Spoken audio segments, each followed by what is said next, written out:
Hey guys, Journey to Truth is going to Hawaii. Join us in 2026 for Journey to Truth's first ever vacation conference on the Big Island at the beautiful Queen Emma Community Center in Kona.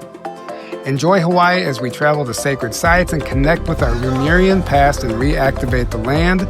It's time to get our bodies moving and take a boots-on-the-ground approach to the awakening. We'll also be making a trip to Volcano National Park to pay our respect to Pele, the goddess of fire. We'll then journey to the water for an ocean adventure with our multi-dimensional aquatic family. We'll gear up and head to the harbor as we set sail under the sun for an activating day on the water while we experience the Hawaiian ocean life like never before.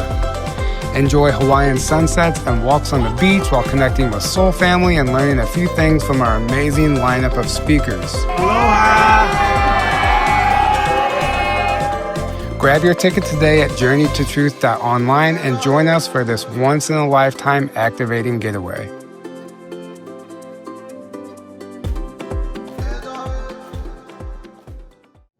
That's no moon. It's a space station.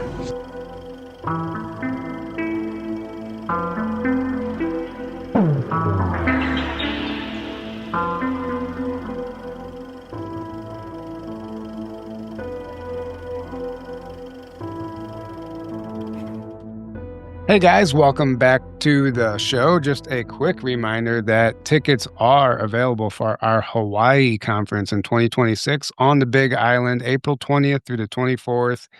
We're going to be going to some sacred sites, going on some ocean adventures with dolphins and whales. It's going to be an amazing conference/retreat/vacation. So if you want to come hang out, go to journeytotruth.online and you can find all the information, and tickets are available there as well.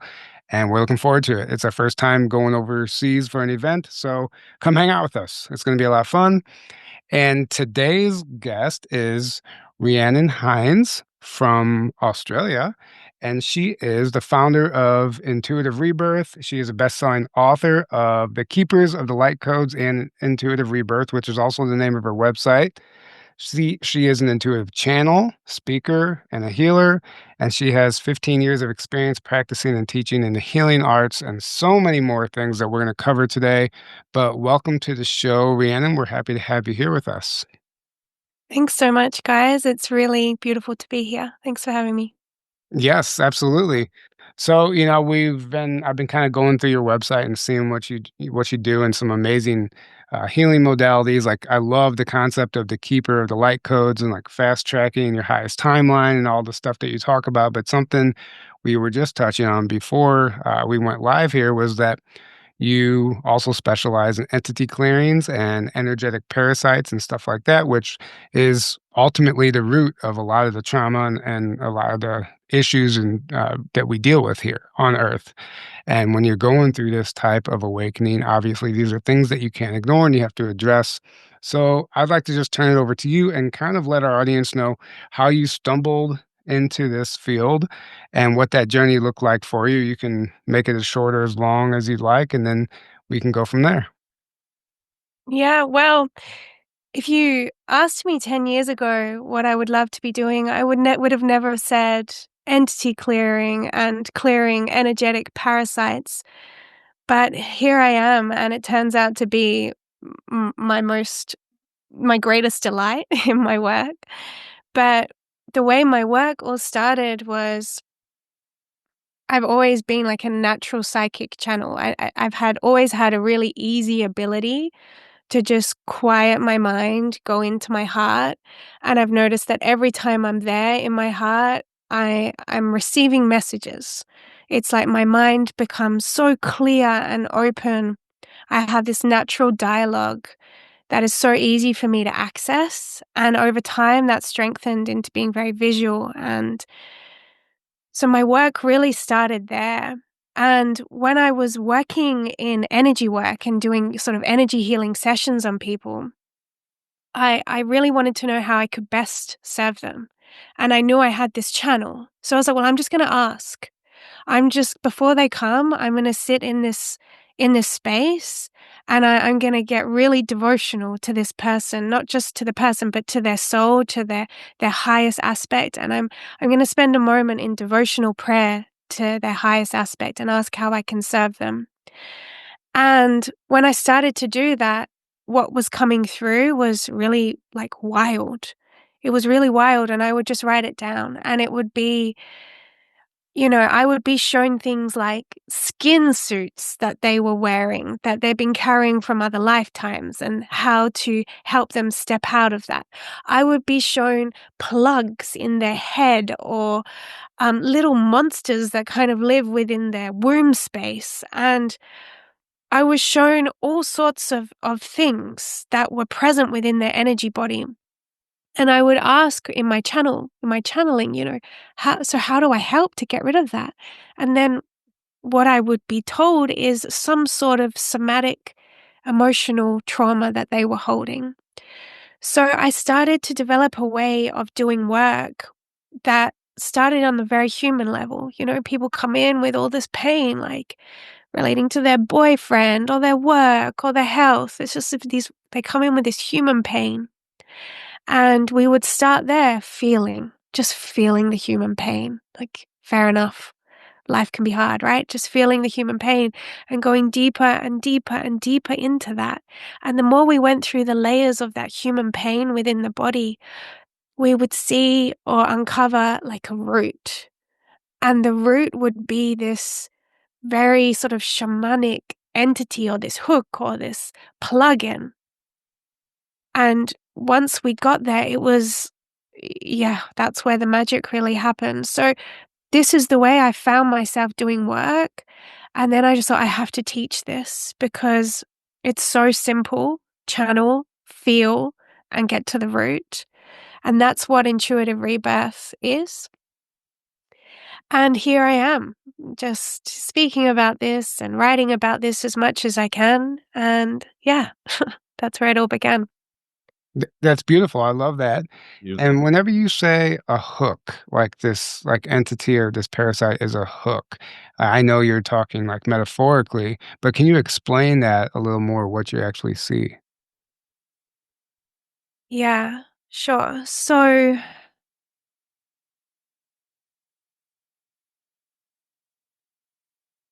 just to kind of expand it out of where this starts, right? Of where this actually comes from is here you guys, myself, your listeners, here we are as these souls who are committed to our assigned mission of remembering the infinite love that we came from, right? Hmm. Remembering the infinite love that we are. And when, as souls, we forget our assigned mission and we start to identify with this physical reality, this illusion, this dreamscape, and we start to engage with it as though it's the truth, people can become obsessed with this physical dreamscape, the maya, the illusion. And there are beings that are so obsessed with the physical dreamscape that they seek to control it and be essentially the god of the dream. The god of the dream. So these people are the people that you guys, talk about here, like that you guys expose. It's this parasitic class of shadow controllers that work to be gods of the dreamscape. So no matter what you call them, whether you call them the cabal or the deep state, there's a group of bloodlines, as you guys know, that are seeking to control and manipulate the dreamscape. And they know that others, souls who are connected to the assigned mission of remembering the truth and the love that we are, they want to sabotage that mission so they can stay in control of the dreamscape. And they do this through frequency, attacking through frequency. And through their intention, they can create frequency into form. So through rituals, through their intention, they can literally birth harmful frequency. They put it in music. They put it as some subconscious Netflix messages underneath your kids' cartoons. They put it in the EMFs, they put it in the food, and there are harmful frequencies that are being projected at the beautiful souls who are working to live their life. So for you guys, for me, these frequencies are now of no consequence because we can see them. They've been exposed, and we are no longer resonant with the attack. We're not resonant. We've done the work, and now we're vibrating somewhere very differently. And that it doesn't. We could stand in the middle of a demonic projection soup, and it wouldn't touch us. If actually, what we would do is we would harmonize and alchemize that with the love that we are. I But absolutely love that. Yeah. Yeah. Keep going. Yeah, and that is 100% true. You're spot on. Yeah. Yeah, but other people who are resonant, they don't know what's out there. They're putting the Netflix on for the kids. They're going through the McDonald's drive-through because they're busy and their thoughts are low. They haven't done any healing, and now every time they have a low thought, my life sucks. I suck. This sucks. I hate that person.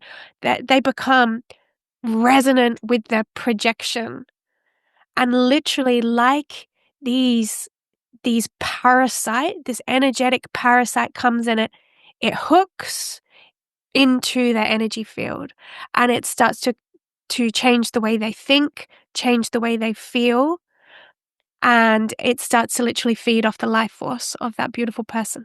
Yeah, so that's the hook. That was Yeah. a highlight reel explanation. I mean, you Totally. nailed everything, but it was you were able to do that because you fundamentally understand it. And this is something I've been battling for a long time, these attacks and stuff, until I had to realize on my own, like, yeah, well, it's all up to me whether I rise above that or not.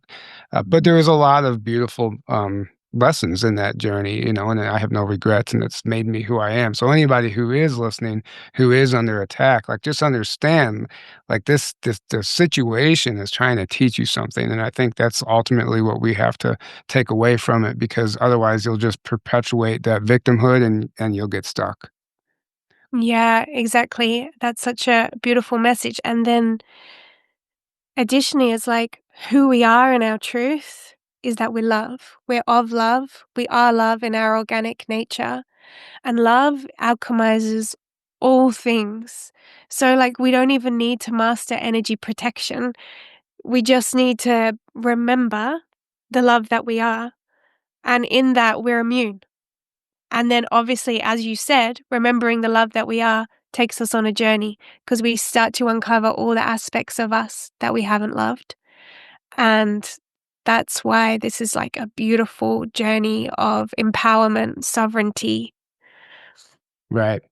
So Yep. tell me about the Keepers of the Light Codes. You wrote this book. Obviously, I assume, I have not read it, but we are the keepers of the light codes, and we have to remember that. But maybe you can explain what inspired that, and what that book was all about for you, because I love that term, the Keepers of the Light Codes.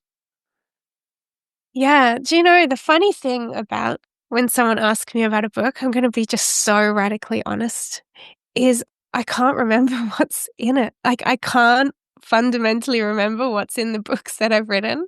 And I'm so committed to the now that when I birthed something a few years ago, I'm like, who even wrote that? But at the time that I channeled that,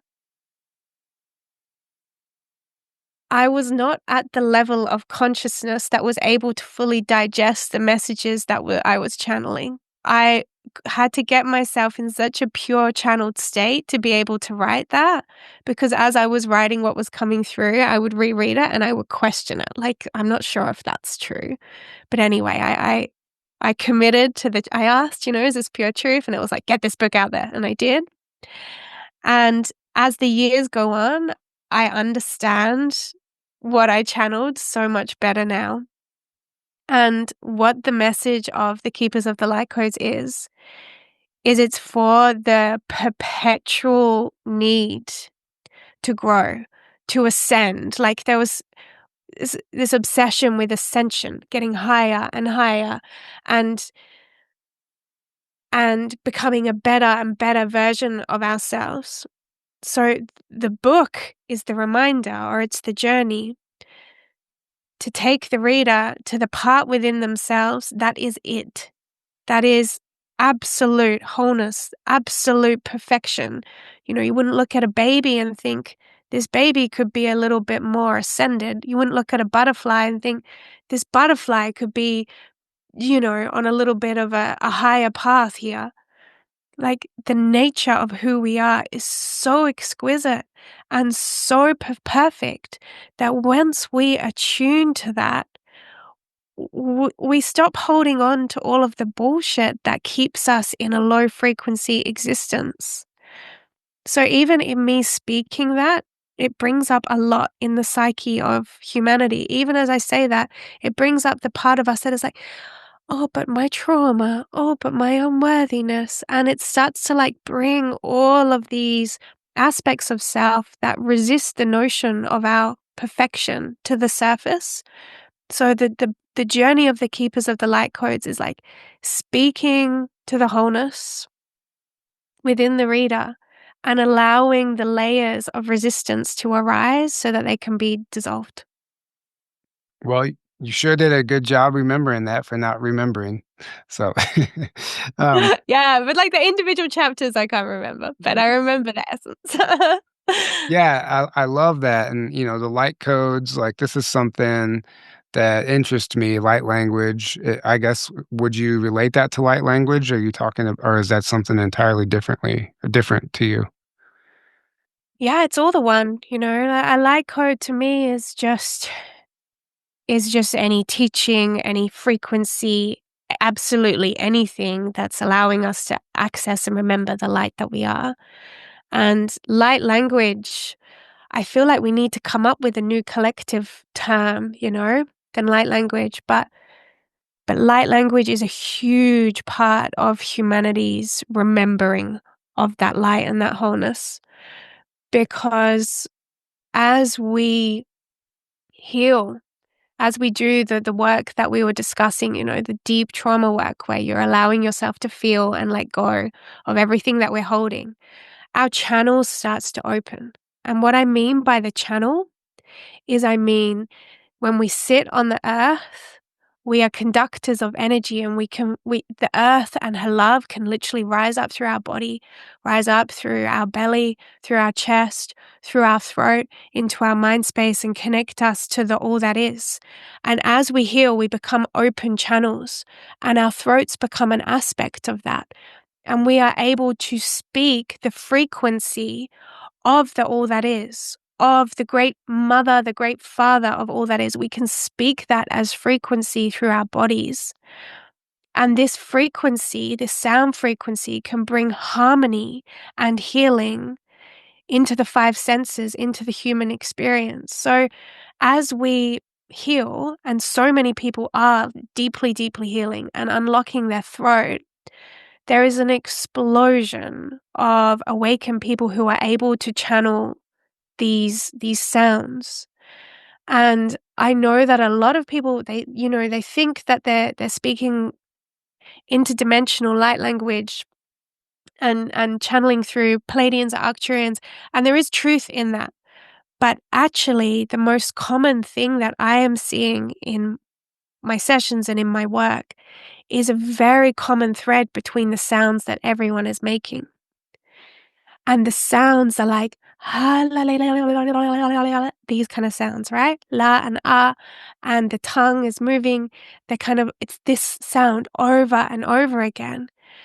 And when I feel that, it's reminding me, or reminding us, that we're all of the one, that we're all of the one, and that we're actually all of the one sound, and that the ancient languages that we used to speak upon this earth, whether we're Druidic, like my Welsh lineage taking me all the way back to the Standing Stones in North Wales, whether we're Indian, whether we're African, whether we're from the Middle East, whether we're from Indigenous Australia, at the root, we're making the same sounds over and over. And amen, ah, when, ah, la is the sounds of the divine. And as we allow the divinity to open us, we're freeing our tongues and we're connecting to the one sound. And that to me is light language. It's not translatable. It's just the pure sound frequency of truth within our body. Absolutely. It's kind of similar to laughter. We speak all these different languages, but we all laugh the same. And that's kind of a silly observation, but it's something that I noticed as a kid whenever I was learning foreign language and stuff. So um, it's true. There's something in that laughter that's universal, and that those light codes. I got a download, or I had this vision while I was on mushrooms, like this hero's journey years ago, and it was about the light language coming to the planet, and no matter how you channel it through vocalizations, through symbols, whatever it is for you, it's basically acting as like a system update for the planet, basically. Like, they likened it to a simulation in the sense that, like, let's say a website or a video game, there's coding behind it. There's ones and zeros and all this coding, and to update the game, you have to update the coding. Well, the light language is like the coding for our reality, and everything has coding, including emotions and words. So, like, even feelings have light language codes that need to be upgraded and updated. Even words like joy and sacred, were things that were shown to me, and I'm like, "Oh, so we're actually just performing a huge system update on the planet right now, and everyone bringing in those codes is assisting in that." So I just found that very interesting, and it kinda dovetails perfectly for with what you were just saying. Yeah. Oh my goodness. I love the way you've just described that. That's really, really beautiful. And yeah, I 100% agree. And what I see as well in, like, when I run big retreats and the collective energy gets really high because there's a lot of incredible souls in the room, and in those spaces, that's where I see the most amazing healings take place because basically just because the love in the room is so beautiful. And what I see in those moments is sometimes literally like what I call factory reset. It's like off on. And in those moments when people become so surrendered to the present moment, like so deeply surrendered, and they've let go of all sense of self. And in that moment, their body is vibrating on the floor with their aliveness and their kundalini. They're just completely surrendered. And then their jaw and their tongue starts to go really loose and soft. And this uncontrollable speech that comes through, and it's what I was describing before. It's kind of like tongues, it's uncontrollable, and you can see that you couldn't make it up. Like, their body is being reset, and in when I see those kind of healing experiences, that person's life is never the same because they've the way you've described it so perfectly, Tyler. It's just like they've had their code, their whole system just completely reset. Mhm. Yeah, and then, with that comes, it depends on, it's specific to the individual, but there's this healing journey, which I know this is what you do, right? And you help people break that programming. And so when this stuff does start to happen to you, it requires physical change too. And then that's when the self-sabotaging thoughts come in, thoughts that aren't your own, the energetic parasites. That's when you have to start dealing with those things. So it's not like just because you're getting these light language codes and stuff, that doesn't mean that you're like ready for the next phase, but you're obviously there at that point, and like your higher self knows you can handle it. But it's still up to you to make that change, because change takes change. And this is something like that, I've been dealing with, and I just moved, and I'm doing a lot of like spiritual transformation. And those negative thoughts and those self-sabotaging thoughts and patterns, they want to come back and haunt you right when you're about to have a breakthrough. And I think this is where maybe you could give some advice on how you help people deal with that. Yeah. Well, you're amazing that you've taken such a big leap of faith and you're just living your most beautiful life. But I think the more we start to do the deep healing work, the deep inner work, start to do those big mushroom journeys like you did, start to do the big ayahuasca journeys, and the big healing experiences, whatever it is that you're doing, we do fundamentally change, right? We fundamentally change. But then the crazy thing about it is that the hardest part is our integration of that and our lived experience. Because as we start to vibrate higher and higher at more truth and more love, we start to exist and navigate our physical reality in a whole different way. Because all of a sudden, we're vibrating with miracles and we're vibrating with absolute divine synchronicity, which means that everything that we've ever wanted is so close. It is just around the corner, but how we're going to get there is not in the way that we've ever relied upon before. It's not going to come from any amount of effort or struggle in the physical. It's going to require something which is much more terrifying, which is a complete leap of faith into the unknown, despite not knowing outcomes. So usually, as you're describing, Tyler, these fears that come up or these thoughts that kind of want to keep us stuck, it's usually these attachments to what was, the need to control, the need to hold on. But when we just let go, we get into nature, we sit on the earth and we look at the sky and we look at the clouds and we say, I'm here. I trust. I let go of all control. I surrender. Show me what I need to do. In that moment, there is no struggle. There is no worry. There is nothing that you need to hold on to. And we get guided. Once we keep doing the inner work, we get guided in a way that is so spectacular that what is around the corner, where we are being taken, is beyond anything that we can plan for. So my advice is that if you're listening to this, like, and you're starting to do this deep inner work and you're fundamentally changing, your greatest challenges that come up in your mind now are probably going to be the need to let go of control, trust, and surrender. Yeah, that's exactly what happened to me. When I moved, well, before I moved, I had control of my life. I lived by myself. Everything was my way. I just uprooted my life, moved to a place where I'm living with roommates now, which is something I didn't want to do. But with that came a whole set of unknowns, and I didn't have control anymore. And that's when that stuff started coming back. So I had to do precisely what you just described. Is I was like, I have to let go of the need to control my life right now, and this, like, that beauty in the unknown, and that's when these opportunities can present themselves. And so I just absolutely, I think that's wonderful what you're doing to help people. And Aaron, I know you've been sitting over there quiet. Did you have anything that you'd like to chime in with? I mean, this is all amazing. And yeah, that's so spot on. That the second you stop trying to control everything and you trust the universe and you get in alignment with the universe or with God, that's when the magic happens. And it's kind of like, because control, the root of that is fear, right? So when people have a lot of fear in their system, that's when they want to control everything, because you feel basically out of control on the inside. So you try to control everything on the outside. But somebody that, when you are operating on a love frequency and you don't have a lot of fear, you're more at peace. You're more like, hey, I'm going to do the best I can, but whatever happens, happens.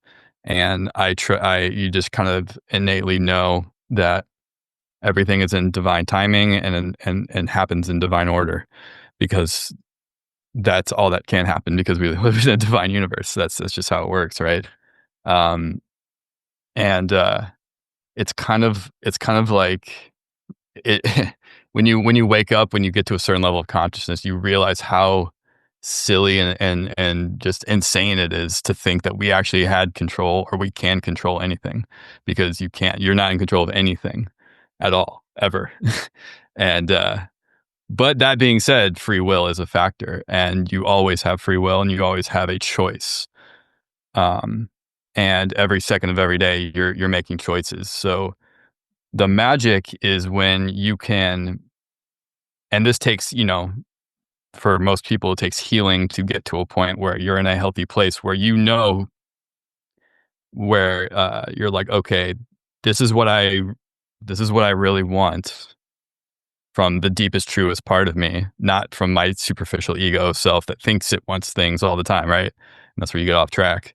It's like, this is both what I want and what the universe, wants, but you gotta get in alignment with that, right? In your higher self or whatever. So it's like, you're constantly kind of like, people talk about the law of attraction, right? Or manifestation. And it's like, well, yes, but you got to make sure you're in alignment with the highest good and with the universe. Because otherwise, what are you manifesting from the ego? And you're manifesting things that aren't actually good for you, that you don't actually want. You might think you do, but you don't, and it's not actually good for you. And it can cause a lot of unnecessary suffering and frustration. Right. So it's like getting in that state of like, it's like, okay, here's the core, because you can say like, oh, I want this, I want that. And it's like, oh, I want money, I want a nice car, a nice house, a nice job, blah, blah, blah, a nice relationship. But there's always something underneath that of why you want that thing. It's like, no, you don't want that thing. You want what that thing's going to give you, or what you think it's going to give you. And at the end of the day, we all want the same thing. We all want love. We all want peace. And we all want joy. And we all want connection. Right? Right. Yeah. That's and beautifully it's said. like, yeah. The universe knows how to bring you those things in the best way possible. And the way it's like your highest excitement is going to be there, right? Your ego doesn't. It always thinks it knows the best way, but it doesn't. So it's like getting in that state of like trusting, like, okay, bring me the next step of what I need. And then you just go from there, right? So I don't know if you have more, I know you have more insight on that. So I think you just described that so beautifully, and yeah, I agree. And even manifestation, it's kind of, I think it's, we've outgrown it really as a practice, because it's going to happen. What we're here to experience as souls, what we long for so deeply on a soul level, the deepest longings, that's what we signed up for. So it's going to happen. We literally signed up to this incarnation for that experience. So the idea that we have to do some kind of practice, to manifest some sort of house or to manifest some sort of car, it seems to me, or feels to me, like a limiting experience. Because what our soul truly longs for is going to bring to us everything we've ever wanted and beyond. right. So I think, the real question is like, what do I actually what would I long to experience in this incarnation? Like, what do I ache to experience in this incarnation? And I actually feel that that's where people struggle the most, because people are so confused and distorted by external influence that they don't even know what would light them up. And if they even get the glimpse of what that could be, all of their sabotaging thoughts and limitations around what's possible come in to put a sort of lid on that. But, when we get to the point where we realize that our life is only shaped or limited by our perceptions of what's possible, and we know ourselves enough to know the things that make us feel most alive, then we can just say, like, in a beautiful co-creation with the universe, more of that, please. Like, more of that, please. I love that. I love doing that retreat. That was awesome. Like, more of that, please. And we can see and feel the essence of how more of that would look and where that would take us. And that becomes not a manifestation practice, but the full utilization of our mind in co-creation with the divine, which is just like how we're meant to exist. Anyway, Right. it's just what we're meant to do. Yeah. Right. It's like creating a new baseline for your life, for yourself. And that's where the magic happens. And, it's funny, you said something earlier about miracles. Oh, I just lost it now. I had it typed up. There was a quote I saw the other day. Um, it said, "If you don't believe in miracles, you're spiritually dead and you're bad at science." And I just thought it was hilarious because, science always tries to explain a miracle, or they think that there's some formula for it, but that's where the magic occurs. It is not a formula for it. The formula is love, and the love is the projector that creates that reality where those miracles can happen. So it's just I believe in miracles and I've experienced them, and I feel like once you're on that frequency, they'll happen to you as well. But then again, your thoughts create your reality. So if you're at a lower frequency where you don't believe that's possible, then you might be it might be pretty rigid for you until you overcome that. Yeah. And if anyone's listening that feels like they're in that rigid perspective where miracles aren't quite happening, then the crazy thing about this reality is it's literally just a mirror of everything that we need to experience and see and feel. The whole thing is a divine illusion orchestrated for you. So if you're feeling rigid like you're not receiving a miracle, then go for a walk and literally just curiously ask of the universe, of this great power that's birthed everything that you see into being. Ask of that energy, could I be shown a miracle today just to see if miracles are real? And see what happens. See what happens, but you've got to have your eyes open because it will be small. It will be the song that will come on that you haven't heard in years, and it was the song that used to make you feel like so whole and alive. And when you hear that song or that little raindrop of miracle, you better take that feeling into your heart and just hold it with so much gratitude for that moment of connection. And the more you do that, the more the miracles will get bigger and bigger and bigger. And all you keep doing is saying, thank you so bloody much for this beautiful moment. And the more you just open into that gratitude and open your eyes to see the miracle that's already there, the more they will just keep raining down. Yeah, Yep. absolutely. I love that. Well said. You don't forget to ask. That's what we don't remember that all the time, even when we need help. We're on this planet to help each other. And I think, a therapist needs a therapist too. So we always need help, or no, we don't always need help, but it's always healthy to ask for help because you never know what somebody else might have to offer and how that could change your life. So ask for the miracles, ask for the guidance because it'll show up.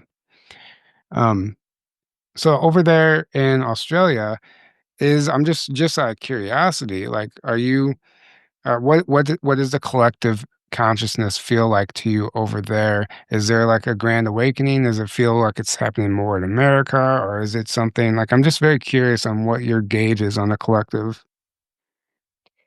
Yeah, well, I can speak into the collective, but I also give you an insight into my life. I live in a country town on 7.5 acres where I really don't need to leave my house if I don't want to because there's so many beautiful walks from where I live.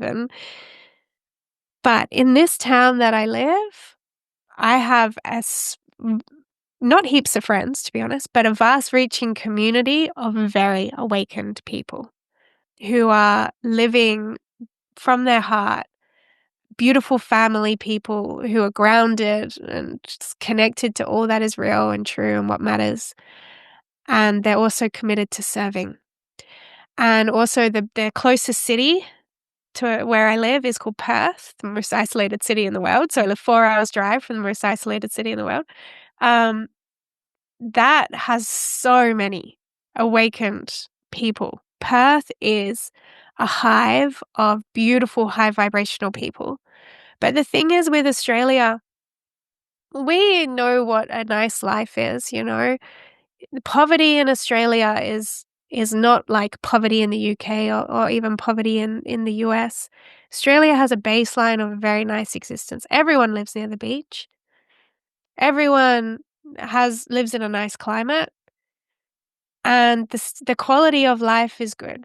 So what that breeds in Australia is joy and an easygoing mentality, but it also breeds like a complacency. So, when it's like, oh, we need to lock you all down because it's for your own safety, there's definitely like a general, okay, sure, this must be for my safety. So there's definitely like a complacency here.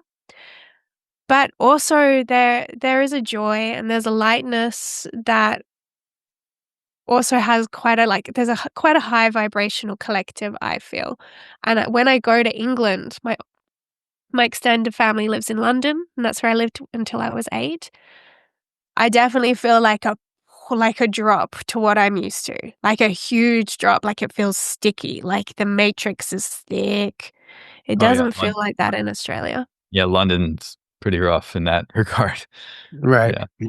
Yeah. Well, that's when you can go be in the matrix, but not of it, and you can observe it. And it's probably very interesting to go there and experience those frequencies and then come back out and like, I can breathe again. Yeah. What blows my mind is that people, the choices that people are making, it's like there's infinite choices, and I have one cousin who's from London, and him and his family moved to Spain, and they like chose a whole 'nother reality, but they're the only ones. Right. But yeah. Yeah. So, okay, so kind of take me through, okay, what you offer as far as I see your beautiful instruments back there and your singing bowls. What do you actually do? I know, are you an intuitive life coach? Intuitive Rebirth is your website, so maybe you can explain what that is and like what really, what that's encompasses.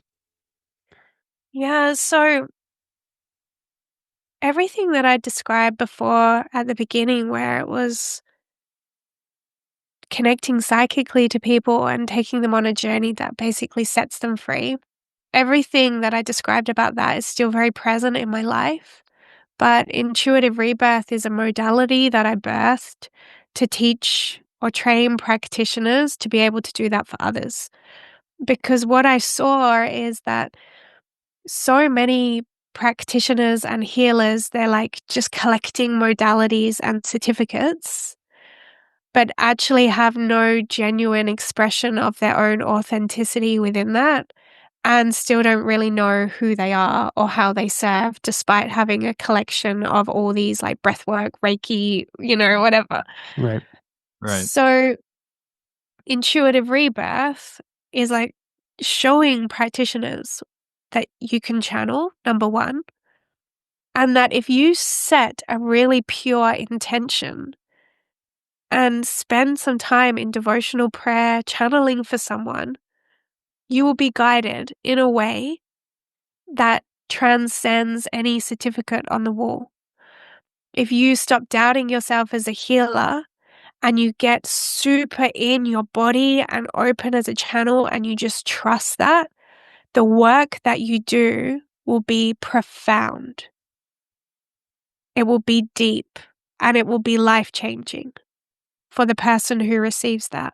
So, what I have created with Intuitive Rebirth is basically just like an initiation for how to hold this space for others. Like it's a modality, but the word modality also doesn't resonate with me because it's an activation.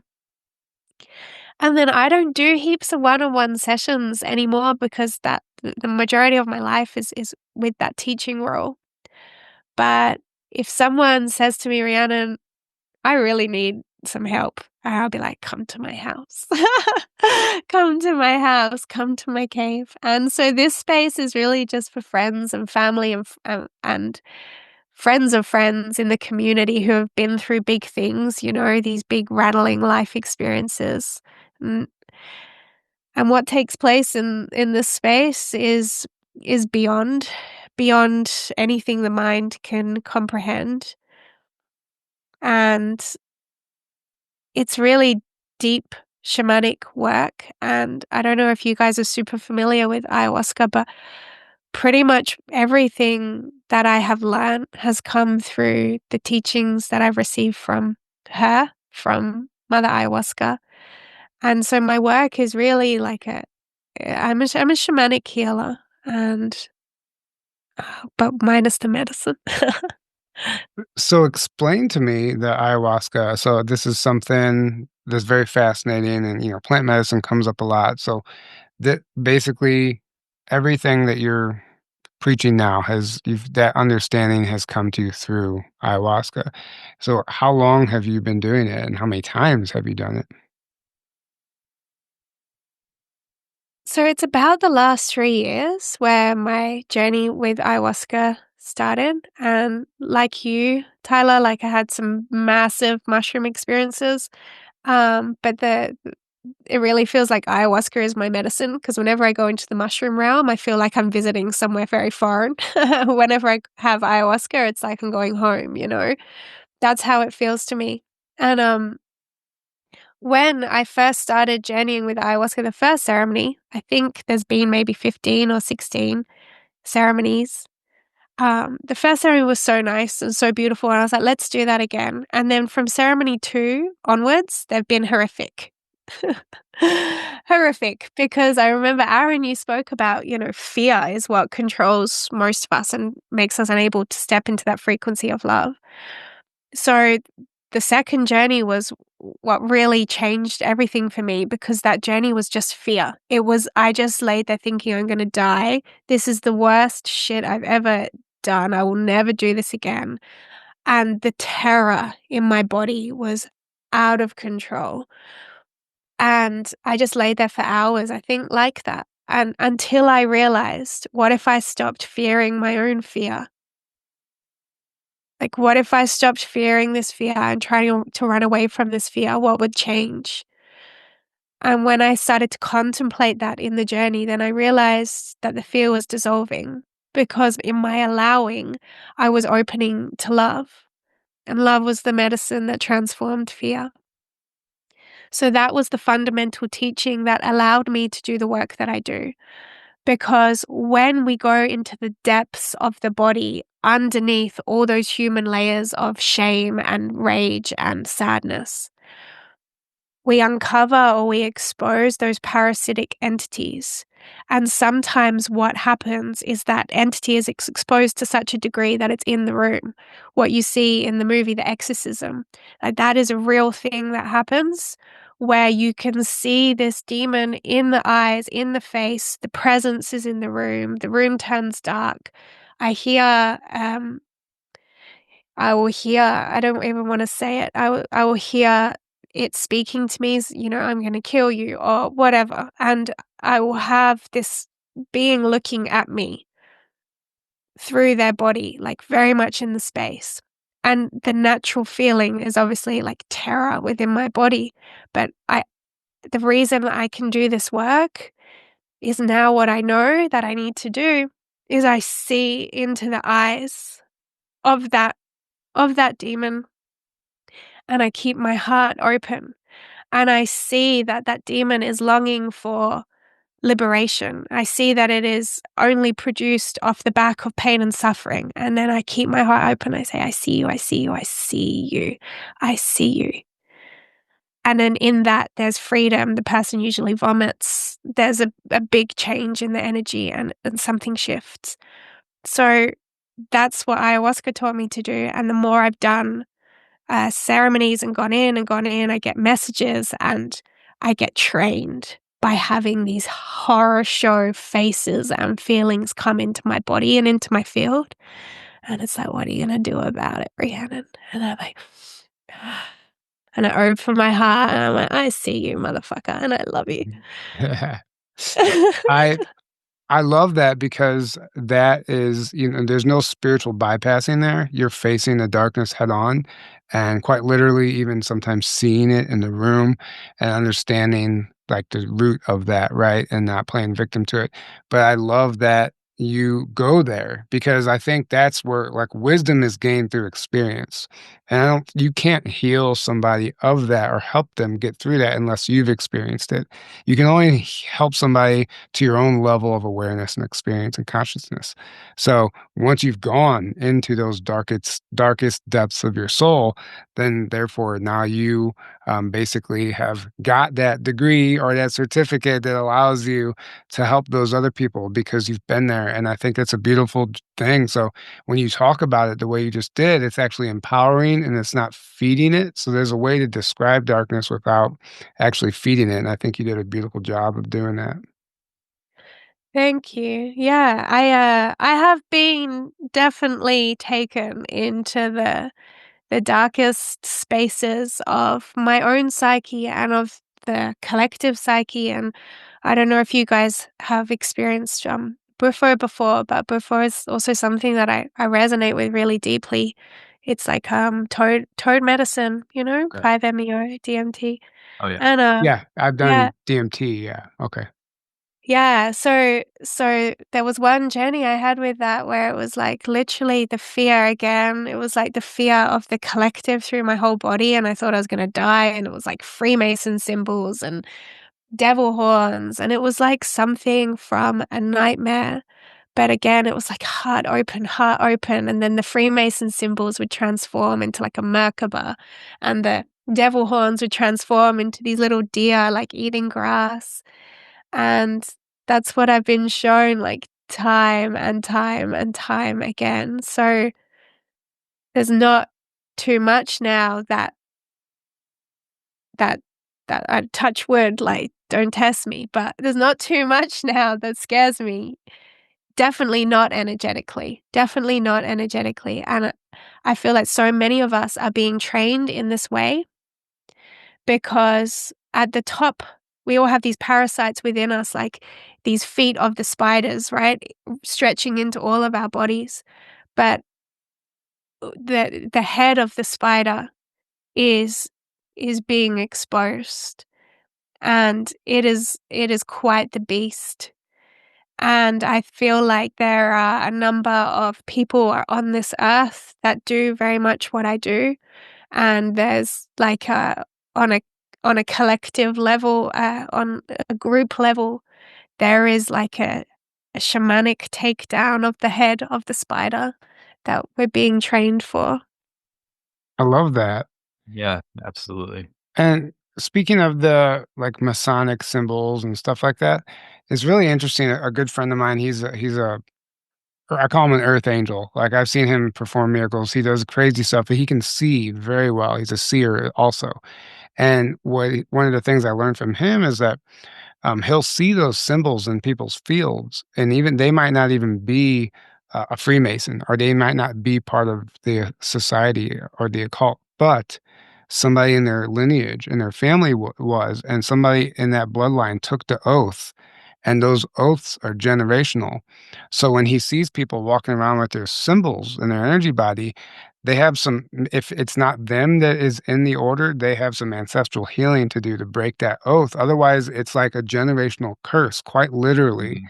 that will cause that person to basically, for one, like, maintain the oath and maintain whatever the order would like that person to do, but also, like, they just keep repeating the same lessons and traumas until you break free. You know what ancestral healing is, but it's interesting to me that you saw the symbols, and I wonder if there's somebody in your family who maybe took that oath. No, like, no. And your earth angel friend, I can relate really deeply to what he sees and um, experiences. So I definitely don't think there's anyone in my lineages that took the oath. Just knowing a lot about my lineages. On my mum's side, it's like it's very North Welsh where it's very rural, and on my dad's side, it's Cockney, it's London, and it's definitely from like, it's poverty, you know, it's not the people who would have been invited. Right. And, so there's definitely not in my family, but the more we heal, we're healing not just ourselves, not just our past lives, future lives, we're not just healing our ancestry, we're healing literally collective. Mm. We're healing it all, so it's an aspect of me. Everything, all darkness externally, even though it's not in my lineage, is an aspect of me that must be faced. Any fear or darkness in this matrix must be faced within myself. And like we've heard the term radical responsibility, but it's like to heal this earth and to transform this earth, we need to take that all the way, the whole way, where we can meet the pain of genocide within our own bodies, where we can meet the fear of these bloodlines within our own bodies. And it sounds extreme, but that's how we become the embodiment of love. And that is how that control structure shatters from the inside out. Oh, beautiful. 100%. Yeah. Like we do Absolutely. take on the pain of the collective sometimes. And sometimes it's by design as well. They want people to get caught in those airwaves and like suffer for they don't even know why they're suffering because they're picking up on that collective frequency, right? So it's used against us, but it also can we can use it against them by saying, oh, well, oh, look at this. What's coming into my field? I can transmute that and heal it. So it's really interesting. Like I'm glad you brought in that aspect because yeah, it might not mean your lineage is took the oath, but like the collective obviously has taken some sort of oath. So we have if we have the option or the ability to like transmute that, then it's beautiful. Yeah, and as we do, because it's like, why the hell would I want to feel that within my body, you know? Surely that's too much. But there's no need to, like, go out and push to feel and heal the trauma of the entire world in one go, like, that would be a ridiculous and not advisable thing to do. Mm. Right. Because we're guided one layer at a time to just feel what's necessary and present within us. And often these external stimulus, like these things that are happening in the world around us, they trigger feelings within us. You know, and I know a lot of people right now are like deeply saddened by what's happening in the world with war and pain and people are really connected to the suffering of others and it brings up a lot. But when that happens, we've just got to like ask the question like where is this for me in my body? Like, what do I need to feel here within my body? And when we feel that without attaching to the story, we just feel the organic trigger. That's how we heal ourselves with full radical responsibility and also start to peel away at that collective pain as well. Mm. Yeah. Spot on. I love it. This conversation has been so enlightening. I know the audience. There's a lot of take. They'll love this, and there's a lot of takeaways from it. And it's just amazing that we found each other. I'm not sure how the whole thing happened, but we're here doing this, and everything happens for a reason. So we just can't thank you enough for everything that you do. We're coming up on the hour here. Is there anything in particular that you're feeling guided to share, or anything that kind of has been surfacing for you that we haven't covered today?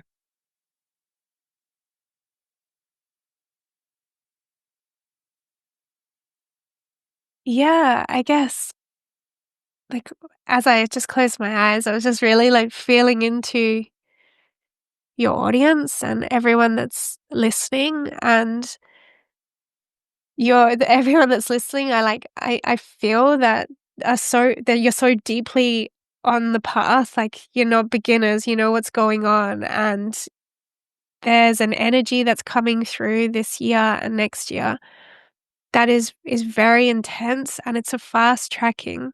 So I just wanted to give a message of comfort because like what you shared, Tyler, about everything that you've had to go through with your life changing so quickly and you needing to trust and surrender, that is happening now en masse to everyone that is committed to themselves and to a beautiful earth. So just like wanted to close this beautiful conversation with just a message of surrender because we're no longer in a stage of our existence where we need to hustle more, work harder, like strive more. It's like, how much can you just let go? How much can you just trust? How much can you just give over the reins of control and allow yourself to be held? Because every single person who is still resonant with this conversation and listening, like you are a remarkable human being. Your heart is so pure. You are so full of love and wisdom. And all you need to do is just give over the need to control. And you're going to be taken somewhere so extraordinary on this beautiful life. And we're going to create a paradise together. That was amazing. Beautifully Thank you said. so much.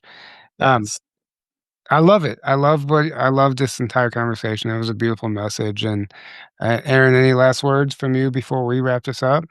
no, thank you so much. Yeah, everything you said was beautiful and amazing and spot on. So, thank you so much for sharing your wisdom and your knowledge with us and our audience. Yeah, and I love that what you said about the audience being like deeply connected and they understand what's going on. They're not beginners. And I feel that, and we've been doing this for quite some time and we've grown a lot. And I think the audience grows with us. So I do want to just give a shout out to the audience and the people who have been with us from the beginning, who have stuck through. It's stuck with us. It's not an easy road, and there's a lot of ups and downs. But if you're still here with us and you support us every week, we can't do this without you. We absolutely love you, and I mean it when I say we can't do it without you. You're the only reason this machine, this thing works. So we appreciate that you tune in every week, and we love you, and we hope to see you at one of our events one day. And we just can't thank you enough. And thank you so much, Rhiannon, for joining us today. Please let the audience know one last time how they can find you. Oh my God, guys, you're so amazing. This was honestly one of my favorite. I'm going to call it and say I think it was my favorite chat I've ever had. Aw. So yeah, it was, because I just love the depth that you go to like straight away. And I've been really calling in spaces to have these conversations, and I'm super, super grateful for you guys. So thank you for everything that you're doing and for being who you are. Yeah, thank you. Oh, thank you. Thank you. Okay, and if anyone on the who's listening feels resonant with me or would like to learn more about intuitive rebirth, then just come to intuitiverebirth.com and you can get 10% off the practitioner training with the code community. So if you want to just use that code, and if you want to just connect with me on social media, then it's Rhiannon Heins with an _ or intuitive rebirth. Beautiful. And those links will be below in the description as well. And thank you so much. This was an honor. And this was one of my favorite conversations we've had in a while too, because this is the real stuff. This is deep. Yeah. Always, we can always count on these episodes to have the least amount of viewers, because people they want you to shoot off fireworks and talk about spaceships and reptilians and all that stuff. But this is the real stuff. And Clickbaity, wowing stuff. Yeah. Like, you get deep and everyone's like, oh, okay, I'll skip. But the people who show the people that do watch it, the comments are amazing, and it's like it's smaller, but it's powerful. Right. And I mean, people that need to hear will hear it. Think about it. You're scrolling, you're like, wow, 3-eye atlas, UFOs, weather manipulation, heal. And you're like, skip. Yeah. Right. Yeah, I Love get it. is the ultimate truth. Like, Right. Yeah. I was too boring. Right. But we put out a frequency with this message, and it attracts those people, and that creates a ripple effect regardless of the size of the audience. So it's a beautiful thing we're doing anyway. So with that, we'll go ahead and wrap it up. This was amazing. Thank you guys for tuning in. We love you. And until next time, have a great evening. Good night. Hey guys, Journey to Truth is going to Hawaii. Join us in 2026 for Journey to Truth's first ever vacation conference on the Big Island at the beautiful Queen Emma Community Center in Kona.